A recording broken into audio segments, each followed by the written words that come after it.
Hello everyone, स्वागत है आप सभी का आपके अपने यूट्यूब चैनल पे। तो हाजिर हैं आप लोग के बीच एक बहुत ही इम्पोर्टेंट और इन्फॉर्मेटिव वीडियो को लेकर। इस वीडियो में हम लोग बात करेंगे हॉट वर्क रिलेटेड कुछ टॉपिक्स है, कुछ एक्टिविटी है, उसके बारे में हम लोग जानेंगे। आज हम लोग जानेंगे वेल्डिंग एक्टिविटी के बारे में। वेल्डिंग एक्टिविटी क्या होता है, जब कभी हम लोग वेल्डिंग करते हैं तो वेल्डिंग में किन किन तरह के खतरों का सामना करना पड़ सकता है, साथ ही साथ वेल्डिंग एक्टिविटी सही रूप से हो सके, सेफ हो सके, उसके लिए हम लोग क्या क्या प्रिकॉशन देंगे, इसके बारे में हम लोग कम्प्लीटली इस वीडियो में जानेंगे। तो आप सभी से रिक्वेस्ट है इस वीडियो को पूरे अंत तक देखें ताकि आपको यह टॉपिक अच्छी तरीके से अच्छी तरह से समझ में आ सके। साथ ही साथ आपसे रिक्वेस्ट है वीडियो अच्छा लगे तो इसे लाइक करें, वीडियो को शेयर करें और चैनल को सब्सक्राइब करें। चलिए वीडियो को शुरू करते हैं और समझते हैं। सबसे पहले वेल्डिंग जानने से पहले आप ये समझे कि हॉट वर्क क्या होता है। तो हॉट वर्क जो होता है कोई भी ऐसा काम जिसमें आग लगने के चांसेस होते हैं, यानी ऐसे काम जिसमें चिंगारी निकले, धुआं निकले, स्पार्क निकले, इस तरह के एक्टिविटी को हम लोग हॉट वर्क कहते हैं। हॉट वर्क जो होता है इसको हम लोग दो पार्ट में, दो भाग में डिवाइड किए हुए हैं। पहला तो एक ओपन फ्लेम होता है और दूसरा non open flame. Open flame आपने देखा होगा जिसमें हमें स्पार्क दिखाई देता हो, एक्टिविटी करते समय हमें स्पार्क दिखाई दे। और एक होता है नॉन ओपन फ्लेम जिसमें हमें स्पार्क दिखाई नहीं देता है, लेकिन उसमें उष्मा जरूर होता है। और ओपन फ्लेम में उष्मा भी होता है, स्पार्क भी होता है, स्मोक भी होता है। बट नॉन ओपन फ्लेम में हमें उष्मा तो महसूस होता है, स्मोक महसूस होता है, बट स्पार्क दिखाई नहीं देता है। इसलिए इसको एक ओपन फ्लेम नाम दिया गया और एक नॉन ओपन फ्लेम। यानी एक में हमें फ्लेम दिखाई देता है, स्मोक दिखाई देता है, हीट महसूस होता है, बट दूसरे जो नॉन ओपन फ्लेम है उसमें हमें हीट तो महसूस होता है बट स्पार्क फ्लेम दिखाई नहीं देता है। ठीक है, तो चलिए आज हम लोग जानते हैं वेल्डिंग के बारे में। वेल्डिंग क्या होता है? तो जैसे कि आप जानते हैं किसी भी मेटल को ज्वाइंट करने की, जोड़ने की प्रक्रिया को, चाहे हम लोग इलेक्ट्रिकल से जोड़े या फिर कोई भी कंबस्टिबल गैस से जोड़े, वो हमारे क्या होते हैं, वेल्डिंग एक्टिविटी कहलाते हैं। वेल्डिंग जो होता है, जब कोई व्यक्ति वेल्डिंग करता है तो उसमें आपको खतरे क्या क्या दिखाई दे सकते हैं। बहुत सारे खतरा है जो हम लोग उसमें देख सकते हैं। पहला जो खतरा आपको दिखाई दे रहा है फायर एंड एक्सप्लोजन का। अब जाहिर सी बात है हॉट वर्क का काम हो रहा है, जहां उष्मा आपको दिखाई दे रहा है, स्पार्क निकल रहा है, तो वहां तो फायर का निश्चित रूप से चांसेस है, एक्सप्लोजन का निश्चित रूप से चांसेस है कि वहां होगा ही होगा। स्पार्क निकलता है, स्पार्क दिखाई देता है आपको। इलेक्ट्रिक्यूशन हो सकता है, क्योंकि ये जो एक्टिविटी हो रहे हैं अगर इलेक्ट्रिसिटी से हो रहा है तो इलेक्ट्रिक्यूशन होने के चांसेस होते हैं। बिजली के झटके, बिजली के शॉक, इस तरह की चीजें हो सकती है। टॉक्सिक फ्यूम्स हो सकता है, जब वेल्डिंग एक्टिविटी होता है तो उसमें से फ्यूम्स निकलते हैं, तो वो जो फ्यूम्स होते हैं टॉक्सिक हो सकते हैं। बर्न होने का चांसेस होता है, जब हॉट वर्क का एक्टिविटी होता है, वेल्डिंग एक्टिविटी होता है, तो जो भी उसमें चीजें होती है गर्म होती है, हॉट होती है, तो उससे जलने के चांसेस होते हैं। Next, infrared rays. अब ये क्या होता है, जब वेल्डिंग एक्टिविटी होता है तो स्पार्क के साथ एक रेज निकलता है उसमें से। ठीक है, तो वो जो रेज होता है वो हमारे हेल्थ के लिए, हेल्थ पर इफेक्ट डालता है। तो आप एक्स्ट्रा अगर आप जानना चाहते हैं रेज के बारे में, हेल्थ रिलेटेड ऑक्यूपेशनल डिजीज के बारे में, तो उसके लिए एक अलग से मैं सेपरेट वीडियो बना दूंगा, जिसमें आप जो रेज होते हैं कितने तरह के होते हैं, कौन से रेज हमारे बॉडी पे किस तरह के इफेक्ट डालते हैं, उसमें कम्प्लीटली आपको जानकारी मिल जाएगी। फिलहाल हम लोग अब जैसे आर्किंग होता है, जैसे आर्किंग हुआ कि आप किसी इलेक्ट्रिकल कोड को सही तरीके से अगर नहीं लगाए तो एक तरह से क्या होता है, उसमें चरचराहट टाइप का होता है।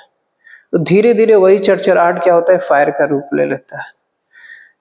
नेक्स्ट है हॉट मेटल्स पार्टिकल्स स्पैटर्स। जो स्पैटर्स निकलता है उसमें से वो हॉट होता है, गर्म होता है, या फिर जो भी मेटल्स उसमें होता है जो हम लोग ज्वाइंट करते हैं वो सारे क्या होते हैं, हॉट होते हैं। तो वो हमारे लिए क्या होता है, खतरनाक होता है। डिफेक्टिव मशीन, अब जो वेल्डिंग मशीन है वो डिफेक्टिव अगर है, सही तरीके से काम नहीं कर रहा है, या फिर बीच बीच में किसी तरह का अदर ही एक्टिविटी हो, तो वो हमारे लिए खतरनाक, सफोकेशन हो सकता है। अगर वेल्डिंग एक्टिविटी करते समय काफ़ी मात्रा में धुआं निकल रहा हो तो वहाँ पे हमें सफोकेशन और घुटन महसूस हो सकता है। हीट स्ट्रेस हो सकता है। अब ज़्यादा देर तक कोई व्यक्ति वेल्डिंग का काम कर रहा है तो वो जो इन्वायरमेंट होता है वो इन्वायरमेंट हीट हो जाता है उस इन्वायरमेंट में, तो उस कारण से हमें हीट स्ट्रोक होने के चांसेस हो सकते हैं, हीट स्ट्रेस होने के चांसेस हो सकते हैं। नेक्स्ट चलिए देखते हैं हम लोग। अब ये जो आप सामने देख रहे हैं ये वेल्डिंग मशीन है।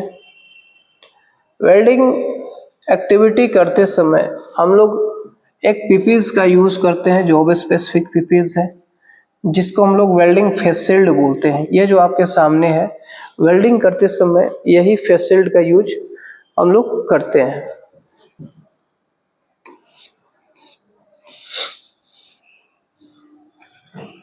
अब वेल्डिंग करने के लिए एक जगह सेफ होता है, उस जगह को हम लोग क्या कहते हैं, वेल्डिंग बूथ कहते हैं।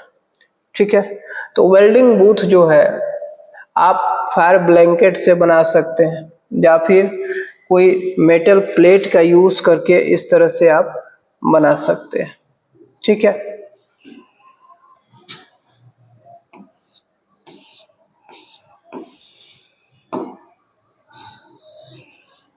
ये जो आपके सामने है वेल्डिंग रॉड जो होता है, अब ये आप देख रहे हैं वेल्डिंग रॉड, जो वेल्डिंग रॉड होता है जिस रॉड के माध्यम से हम लोग किसी मेटल को जोड़ते हैं उसे हीट करना पड़ता है, तो इसी के लिए हम लोग वेल्डिंग रॉड हीटर का यूज करते हैं। आपके सामने जो वेल्डिंग रॉड हीटर। नेक्स्ट है, अब वेल्डिंग एक्टिविटी करते समय हमें क्या क्या प्रिकॉशन लेना चाहिए, किस तरह की सावधानियां बरतना चाहिए, वो चलिए देखते हैं। अब आपके सामने जो है पहला क्या है, distribution panel should be equipped with ELCB। अब जो DB है, डिस्ट्रीब्यूशन पैनल जो है, अब उसमें क्या होना चाहिए, ELCB जरूर होना चाहिए, अर्थ लीकेज सर्किट ब्रेकर ये जरूर होना चाहिए। नेक्स्ट है insured welding machine, insured welding machine और provided with on off switch. अब जो वेल्डिंग मशीन है अब ये इंश्योर कर लेना है कि उसमें ऑन ऑफ स्विच है कि नहीं, फंक्शनल है कि नहीं। नेक्स्ट है welding machine shall be provided with proper earthing. Welding machine जो है उसमें प्रॉपर अर्थिंग है कि नहीं ये हमें इंश्योर कर लेना है। Check for damage to insulation on electrode holder cable. अब जो इलेक्ट्रोड होल्डर है उसमें किसी तरह का कोई डैमेज तो नहीं है ना, जो इंसुलेशन किया हुआ जगह है उसमें किसी तरह का कोई प्रॉब्लम तो नहीं है, चाहे वो केबल हो या इलेक्ट्रोड होल्डर हो, इस तरह की चीजें हम इंश्योर कर लेंगे। worn and damaged cable shall be replaced immediately। अब जो कटा फटा या डैमेज केबल है उसे हम लोग क्या करेंगे, तुरंत उसे क्या करना है, रिमूव कर देना है, रिप्लेस कर देना है। Welding machine electrode heater should be tested and should have certified inspection tag.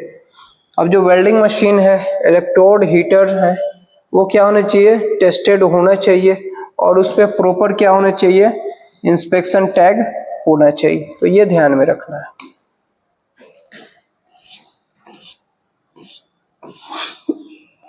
Next जो आप देख रहे हैं, cable shall be arranged in such a way that do not create tripping hazard। अब जो वेल्डिंग करने के लिए जो केबल होते हैं, वेल्डिंग मशीन से जो निकलता है केबल, वेल्डिंग इलेक्ट्रोड होल्डर जो होते हैं, तो वो जो केबल है उसको हम लोग ऐसे अरेंज करके रखें ताकि वो ट्रिपिंग हजार्ड क्रिएट ना करे, यानी कोई व्यक्ति फंस के ना गिरे। तो ये हमें ध्यान में रखना है।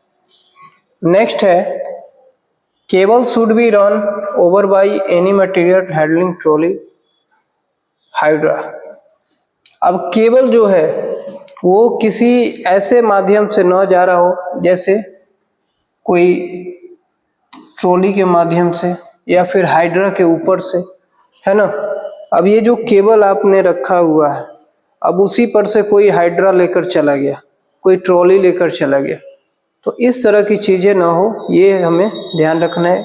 एक सही तरीके से केबल को अरेंज करके रखना है। Whenever cable is required to cross the walkways, it should be passed at least from 2.1 meter from grounded level।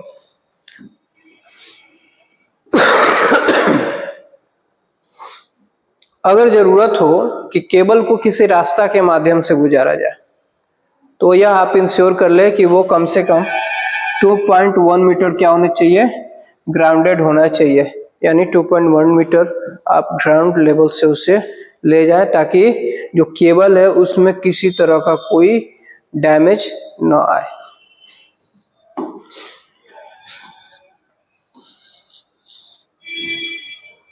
Next जो आप देख रहे हैं, नेक्स्ट पॉइंट है,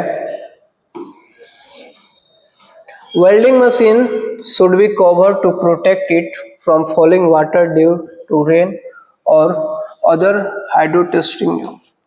अब जो वेल्डिंग मशीन है, किसी तरह के पानी से, बरसात से बचाने के लिए उसे क्या कर देना चाहिए, कवर कर देना चाहिए, ताकि किसी तरह का कोई इंटरनल पार्ट्स वो खराब ना हो, उसमें किसी तरह का कोई क्षति ना हो, डैमेज ना हो, ये ध्यान में रखना है। Work area should be covered with proper booth made of fire blanket so as to contain the spark or molten metal or spatter and not to affect other working in same area। अब welding करने के लिए वहां पे क्या करना है, proper welding booth बनाना है, और वो जो वेल्डिंग बूथ है वो फायर ब्लैंकेट से आप वहां पे बनवा सकते हैं, या फिर आयरन प्लेट से भी बनवा सकते हैं प्रॉपर अरेंजमेंट के साथ। नेक्स्ट है, conduct TBT before starting work. अब वेल्डिंग एक्टिविटी शुरू होने से पहले आपको क्या करना है, वहाँ पे टीबीटी, जो भी व्यक्ति उस वेल्डिंग एक्टिविटी से जुड़ा है उसे टीबीटी दे दे, उस काम से रिलेटेड जो भी जानकारियाँ हैं, क्या क्या खतरे हैं, क्या क्या बचाव उन्हें देने, ये सारा चीज़ उन्हें बता दे, समझा दे। साथ ही साथ ये इंश्योर कर लें कि उस एक्टिविटी को, वेल्डिंग को करने के लिए प्रॉपर परमिट है कि नहीं, ये भी आपको ध्यान में रखना है। Obtain and follow work permit system in operational area, ये आपको ध्यान में रखना है। Ensure use of appropriate PPs, अब वहाँ पे प्रॉपर पीपीज का यूज हो रहा है कि नहीं, जैसे लेदर का हैंड ग्लव्स वहाँ होना चाहिए, लेग के लिए स्लीव्स होना चाहिए, प्रॉपर एप्रोन होना चाहिए बॉडी के लिए, सेफ्टी शूज होना चाहिए, हेलमेट्स होना चाहिए, वेल्डिंग हेलमेट होना चाहिए। तो ये चीज आपको इंश्योर कर लेना है कि ये चीजें वहां पे है कि नहीं। ठीक है। अब ये जो एक्टिविटी है, ये एक्टिविटी के लिए आप वहां पे प्रॉपर फायर वॉचर भी रख सकते हैं, जो भी जलने वाली चीजें हैं वर्क एरिया से उसको रिमूव कर दे, हटा दे, दूर कर दे। तो इस तरह से वेल्डिंग एक्टिविटी को सुचारू रूप से सेफली करवाया जा सकता है। तो आशा करते हैं आपको वीडियो अच्छा लगा होगा। ये वीडियो आपको कैसा लगा कमेंट बॉक्स में जरूर बताएं, और ऐसे ही बेहतर